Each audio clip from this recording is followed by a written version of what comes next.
everybody, welcome back to Record-ology. This is going to be fun, as always, I hope. So, today, I just wanted to kind of fill you in and show you some modifications, changes, and updates that I have made recently to my system that I listen to, my daily driver system.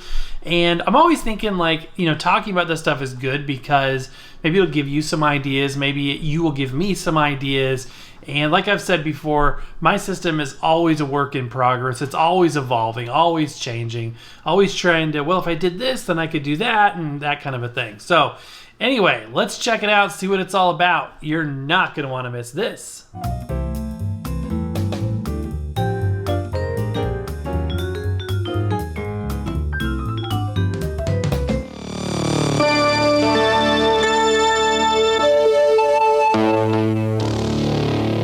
For those people that watch our live shows, you will know some of this because I like to talk about some of that stuff in the context of a live show.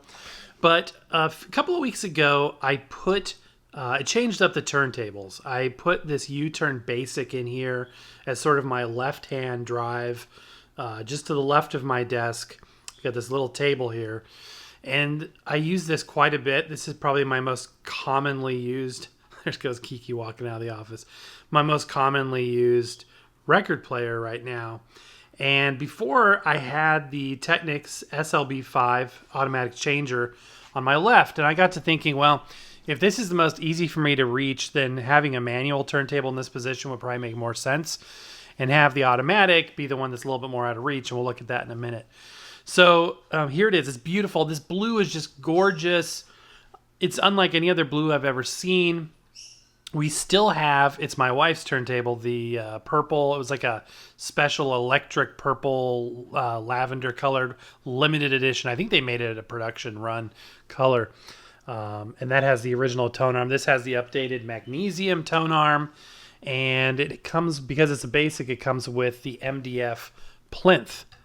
So if you're not familiar with U-turn, the basic is the basic, and it comes with this MDF plinth, or I keep saying plinth. This is a platter, and the plinth is, I believe, an MDF type of material as well. But what other record player has an MDF platter? That's pretty unique. In fact, I can't think of any that do. But it's surprisingly heavy. It's a surprisingly heavy. If you want to see more about it, definitely check out our review of this record player. And it came with a very thin, well, not very thin. It came with a basic felt mat. I'm not a huge felt mat guy. I really like acrylic. So I put on this beautiful, what you call like a lit acrylic platter mat. So it sits on top of the platter and essentially is a surface of a certain type of material. In this case, acrylic, to give adhesion to the record and to give sort of an acoustic imprint of whatever material you choose. And that's a separate show for a separate day that we've done already. I should also mention that this is the U-turn Basic Gen 2. So the Gen 2 has an updated tone arm. We'll look at that in a second. And again, I'm not going to review all of the stuff I have in my setup. I just wanted to talk about this for a bit. So the Basic on the Gen 2 still have the single speed motor. So you've got this on and off switch down here. If you go for the custom and higher end versions of this turntable, they actually have a speed selector switch down here now, which is really cool. A lot of people don't like to touch the belt, but this is literally all it takes to change speeds, and I don't mind doing it whatsoever. But still has, I think they even put an upgraded motor on this, but it is a single speed motor with a 2-position cog. Here's a look at that new magnesium tone arm, a solid single piece of magnesium. And well, it's not solid, it's tubular, but it's a single piece of magnesium, and that has improved sonic capabilities. I did a little video on the fact that I added the tone arm lift. The Basic does not come standard with that tone arm lift, so I went ahead and added it, and it's a good quality metal lift. It's a very nice feel to it as well. Now, I'm still running the stock AT91 cartridge that came with this unit. And if it looks, from a form factor standpoint, very similar to an AT3600, then you would be correct, because it does share a lot of, it's conical. It is a dual magnet. It's got the cantilever made out of carbon fiber, and even the stylus housing, the yellow stylus housing, can be swapped out on the 3600. So something to be aware of. The stylus, or the cartridge, is $30. The stylus is even cheaper than that. But this is a good cartridge. It sounds good. I've got no reason to update it. One thing I don't particularly care for with this tone arm and the previous one for U-turn is the tabbed head shell. It doesn't have a full 1/2-inch mount removable head shell, which I prefer any day of the week. I would much prefer something like this, where you can remove the head shell, easily put on whatever cartridge you want. And as you can see up here, this guy has the tabs. So essentially, it's a plate of metal, magnesium in this case, and 2 screws going through holes. It is adjustable, and you can upgrade the cartridge if you want to. One thing that may be a challenge for you on that is the fact that this tone arm and this cartridge comes pre-fit and pre-adjusted from the factory with the correct tracking force and the anti-skate. The tracking force is adjustable on this, as you can see back there, but the anti-skate is not user adjustable, so you could potentially run into a situation there, and something to consider. So it's all a reason why you should keep it stock, in my opinion. That's what I've chose to do. I will say this, it does give you the ability to have very easy access to the back of the cartridge once it is mounted, and they supply really nice tone arm wires, gold connectors that are insulated. It's actually really, really nice. I still, though, prefer the removable head shell. That being said, it works. I haven't made any adjustments to this. I haven't needed to. It came stock, set perfectly. Now, even though the U-turn does have a built-in preamp, and the U-turn preamps are phenomenal, I have decided to use this external one, mostly because I love the fact it's got a little VU meter on the front, which we'll look at here in a second. And the form factor is good for limited tight spaces. So as you can see, the footprint is like, maybe 6 inches by 2 inches here. It takes up very little horizontal space. It's mostly vertical. This is a tube preamp. There are two, it's one of those not quasi tubes, but it's a hybrid. So it's got transistor amplification as well as the valves, tubes, etc., etc. But it's a good one. Again, we reviewed all of this stuff, so I'm not going to keep saying that. I just love the look of a good analog VU meter. It's fun. It's absolutely fun. And this one is adjustable too. You can adjust the sensitivity. I had to turn up the sensitivity when I first opened this up because it wasn't moving much. But over here on the side, there's a little trim pot there. So, yeah. Very cool. Very fun. The red metal knob. I mean, it's just a cool little device. And if your hands get cold, you can warm them up on this thing. Absolutely. Why not? Why not? Now, people are always asking me, what speakers would you recommend? What speakers would you recommend? And the answer is these beautiful Fluence AI41s. They're a 5-inch woofer, a 1-inch tweeter. The woofer has like a glass fiber woven cone, a nice thick rubber surround. It's got a neodymium, I think is how you say it, silk tweeter, and they're ported in the back. It's a wood cabinet. They're 90 watts, so 45 watts times 2. They're amplified, so they have their own amplifier. There's no receiver needed to drive these things. They sound gorgeous, and they even have a sub out, and I've got it running to a cheaper Victrola branded subwoofer, which actually sounds fine. It's a good one. It's actually a good one, and I've got that down on the floor. So between the sub, which I don't even really run probably 80% of the time because these have plenty of bass. They're rich. They have crisp highs. The best power speakers we've ever reviewed. And again, I've reviewed, a couple handfuls of speakers at this point. So there's a lot out there that I haven't reviewed, but of the, 5 to 10 or so that I've reviewed, these are the best. They are definitely the best. They're a little pricey, but I would highly recommend them. Now, we recently reviewed this VU2 from Duke Audio. It's interesting. It's a combination switcher and splitter.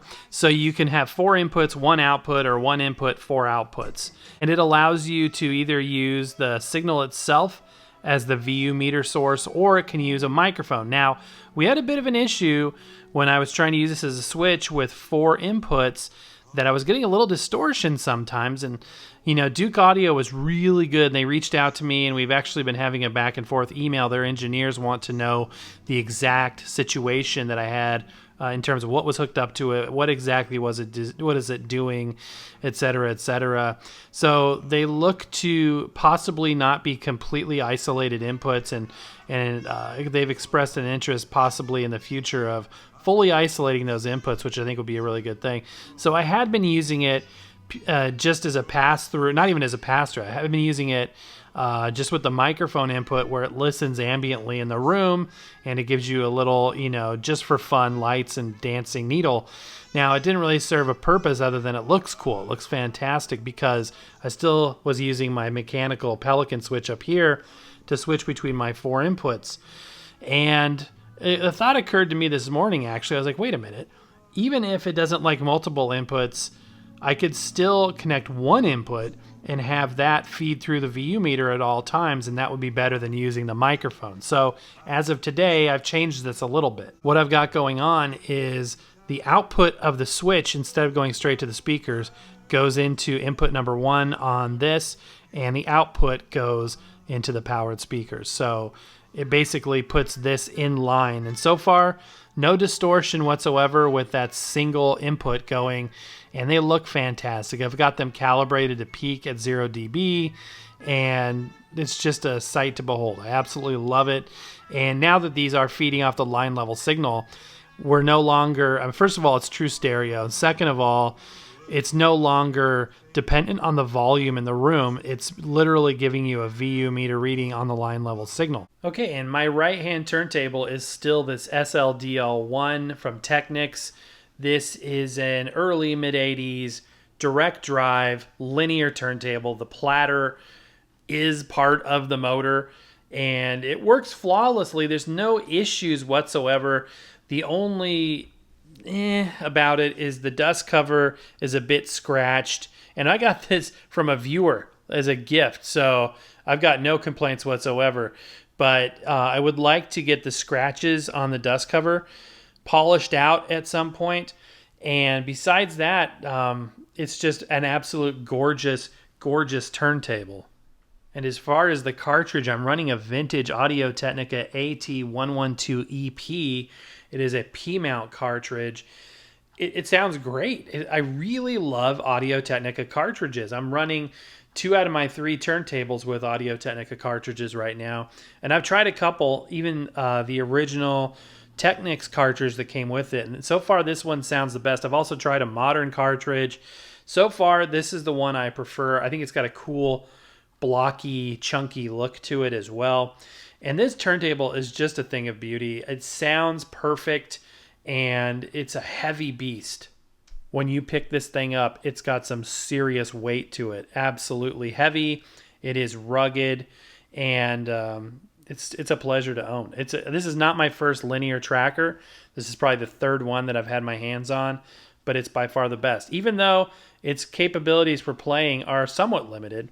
As you can see here, we've got power, 2 speeds, the pitch adjustment, and there's a little mirror that reflects through this piece of plastic in the plinth, because the actual the markers on the platter are on the underside, so it reflects a light up, down. And I'll show you. How about that? Instead of telling you, I'll just show you.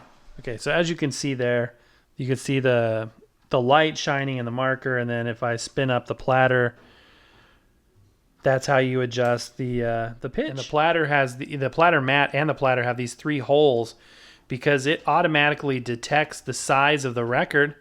If I can get the actual edge up here a little bit, kind of recessed down in there. But this lines up with some sensors in the back when it rotates to that position, and it can tell if you have a 7-inch record, a 10-inch record, or a 12-inch record. And it even adjusts the speed accordingly. So by default, if you put a 7-inch record on there, it will not only cue to the right position because it's fully automatic, but it will adjust the speed to 45. Now, you can manually override that with a speed switch I just showed you, and there's some switches underneath the lid that allow you to, completely override this system or to kind of have it do what you want. Also, you need to use the override if you're using a clear disc, because these sensors don't work with a clear record.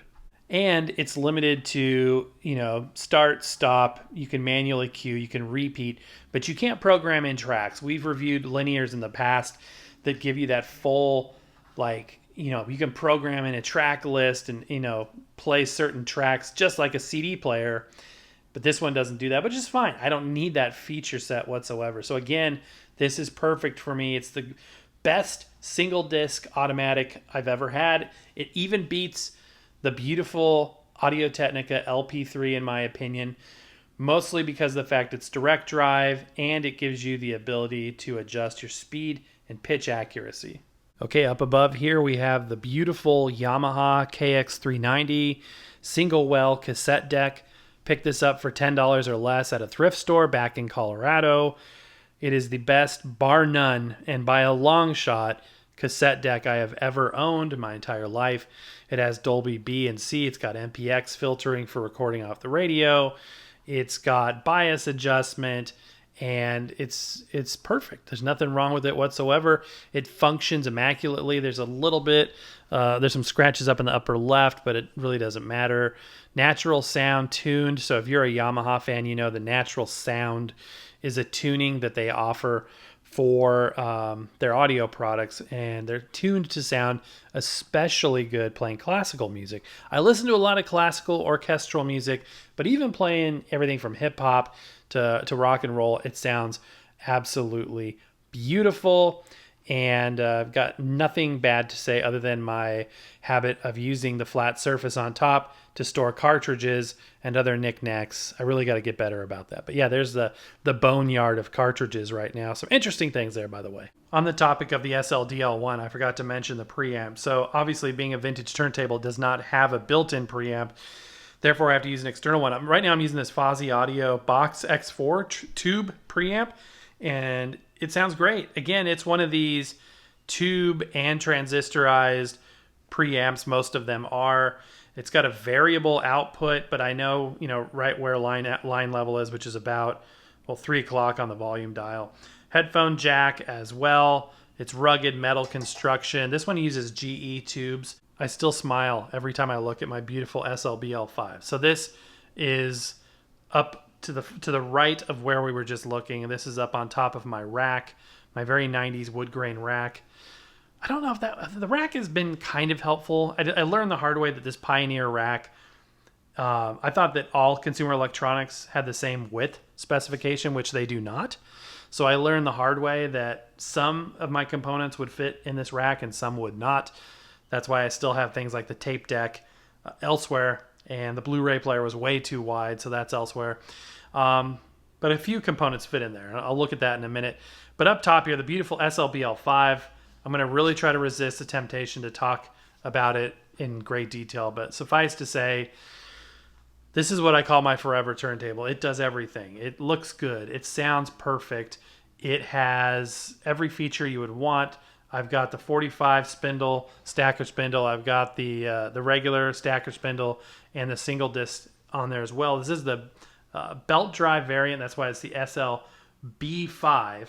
I don't know what I was saying before. This is SLB5, and it's beautiful. It uses a frequency generator servo for speed control, although you can manually adjust that. It is 2 speeds. It's a thing of beauty. It's absolutely gorgeous. The dust cover looks perfect from this angle. It's got a few minor blemishes. My son gave this to me. He was at a friend's house, and his friend's dad had upgraded his turntable to something. It's like, hey, I have this old turntable. You want it? My son gave it to me, and my eyes just about popped out of my head. I'm like, are you kidding me? I had to put a new cartridge on and ordered a new belt, and I haven't done anything since. I don't even think I've had to lubricate it. It works flawlessly. For a cartridge, I'm running a Grado Gold Prestige 2. They're on the 3 series now, but essentially it's the same idea. This does have the 1/2-inch mount removable head shell, and I've got some of the stuff left over from that video I did on the audiophile modifications. There is a little bit of it's a special head shell that accommodates basically a suspension mount to isolate the vibrations, and it sounds good. I figured, well, if it sounds good, leave it on, and I've done so. And it's just the warmest, most, listenable cartridge I have in terms of just pure warm tonality. As I've told you many times in this video, I'm a fan of the warmth. Even though it's technically distortion, I prefer a warm sound. Grados are famous for their warmth. If I was being forced to find fault with this turntable, the only thing is that you have to use this platter mat. It's a rubber platter mat. Same thing with the SLDL1 we looked at. You have to use that platter mat as well. And the reason for it in the SLDL1's case is those holes, which I guess you could punch through another material, but it wouldn't look right.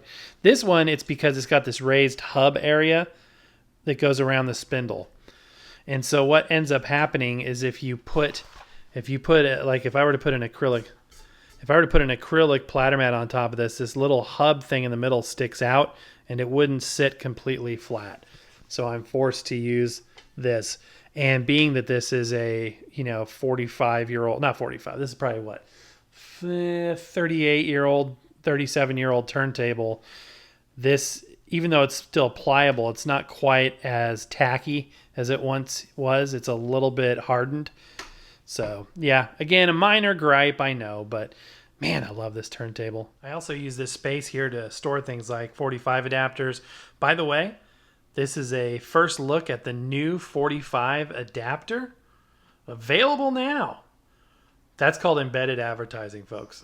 You can buy this now. This is our new exclusive color. Each one will come out slightly different, but it's got sort of this rainbow effect with different colors, and that is available now. I also keep some different stylus brushes. I'm really big on there's a carbon fiber one. I'm really big on cleaning the stylus after each play. I also keep the 45 stacker spindle down here as well.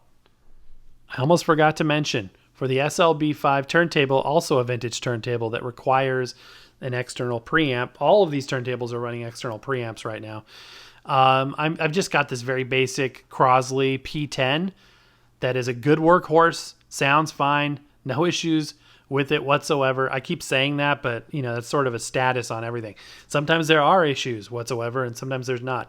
This works great. I've had no problems with it, and we'll continue to use it in the background. I like it because you don't have to turn it on, and you don't have to make any adjustments. It just sort of lives there. So if you need to stash it, in the back of a rack or someplace, out of sight and out of mind, it works well for that. The downside is because it's an always-on configuration, that means that it's always outputting a voltage. I think that this is probably the culprit with the issues I had on that VU2 analog switch with the VU meters, because this is outputting a line level signal at all times. And the circuits on that thing aren't completely isolated. When I went to use a different device like the CD player or whatever else, it was still outputting a voltage and overloading the switch. That's my theory on what was happening there. So anyway, but yeah, it's a good little preamp, and I'm a proponent for using built-in preamps because usually they're fine. But I also think it's fun sometimes. I go through phases like I do on so many things of internal versus external preamps. But if you've got a vintage turntable like these Technics, you've got to go external. So might as well get one that suits your needs. I've had sort of a love-hate relationship with 8-tracks over the years. You guys are the ones that talked me into getting into 8-track because I had no association to it. I knew of them, obviously, but I never had them. And by the time I came around, my parents had offloaded their 8-tracks. So I had no emotional sort of nostalgic memory of them, unlike vinyl, tapes, etc., etc. But I found a deal I couldn't pass up. I was actually picking up, I think, a reel-to-reel deck, and this person had this 8-track. They pretty much threw it in on the deal. I think I might have paid $15 for this in addition to the reel-to-reel tape machine. And it's very basic. It's a 70s sound design, so it's a entry-level brand. It actually has amplification built in to drive speakers. It does not have a line output. And I was like, wait a minute, how am I going to do this? So what I ended up doing is there's a headphone jack on the left, and I set the volume to the level that approximates line level. On this one, it's about 30%, as you can see on the far right-hand slider. I think the capacitors probably could use an upgrade because I've got the tone set to the highest, most treble prominent level in order to get a pretty flat output. It still sounds a hair muddy to my ear, but it's got a balance control. It works good. It's it's got it's a kind of a loud motor, and but it fits in here. It works. I like it. It gets the job done. I tried upgrading to a Panasonic recorder a couple of years ago. They actually had some issues, and I ended up reverting back to this unit. But there is the 8-track player. Now, if you're saying to yourself, wait a minute, this is way more than 4 inputs, how are you accomplishing that? So a couple of slots below that in the rack, we have, among other things, another switch. You will see this is a 5-to-1 switch. So basically, this switch handles most of the components in the rack and sends them off to the Pelican switch we looked at earlier.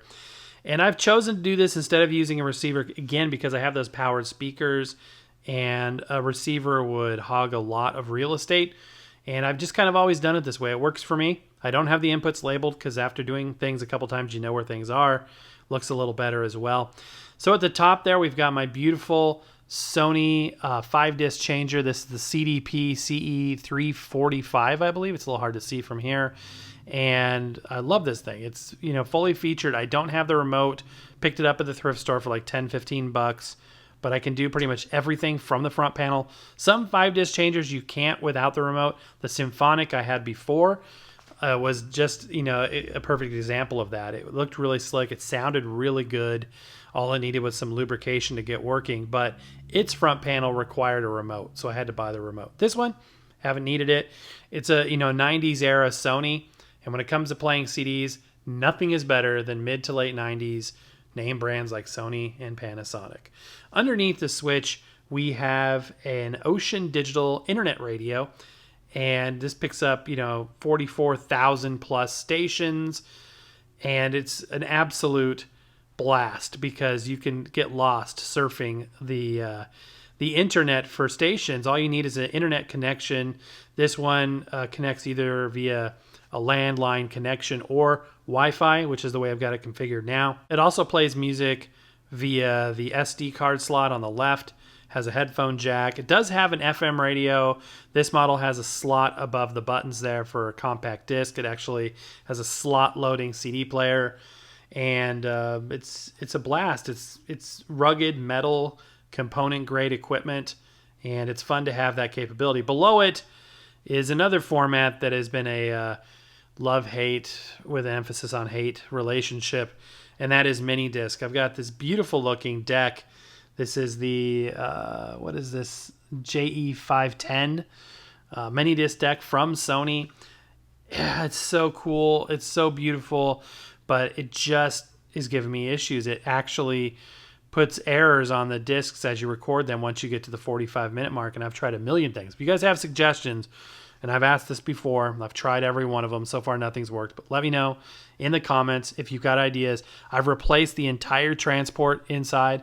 I bought one off of eBay, and I replaced it. So it wasn't the mechanical side of things. I think it's an electronics or programming or logic level problem. But and I've tried, recording, a bunch of little tracks or one long track. Irregardless, it will always start recording errors and essentially ruining the overall recording about 45 minutes into the recording process. So for playback, though, it works splendidly, and that's pretty much what I've got. I've got maybe 20 mini discs, about 20 mini discs, and it's fun to have. I'm glad to have it. I would love to pick up another one. You don't see those on the market very much, but yeah. So yeah, that's it for the rack. And finally, under the desk, I've got my beautiful Akai GX4000D early 80s reel-to-reel tape deck. This thing has been a true workhorse for me. It's perfect. The only issue it has is the RCA jacks for the inputs. One of them has a little bit of a short and probably needs to be resoldered. But, if you get it in the right position, it works fine. And infrequently as I use it to record, it just hasn't been a problem. But it is a 3-head, I think it's a single motor deck. It's a 4-track stacked head. And is it stacked or staggered? I think it's a staggered layout. It's the more common head layout. But it does a great job. Glass ferrite heads that'll last forever. A beautiful, beautiful machine. Again, it has its own VU meters as well. I need to use this more. It sits under the desk, and I don't even think about it half the time. All right, my friends, and that's going to do it. Not a fundamental change to the layout by any means, but again, tweaks and changes and updates and modifications along the way are fun. They keep it fresh and interesting. At least for me, I love doing this stuff, trying to find a better option. And obviously, as better components come into my possession, implementing those, trying those out. And sometimes I'll try something out and decide, it's really not for me, and I'll go back to the way I was doing it before. It just depends. So, like I said at the outset, let me know if you have any suggestions or input for me in the comments down below. But my friends, that's going to do it for today. So happy record hunting, and we'll see you next time.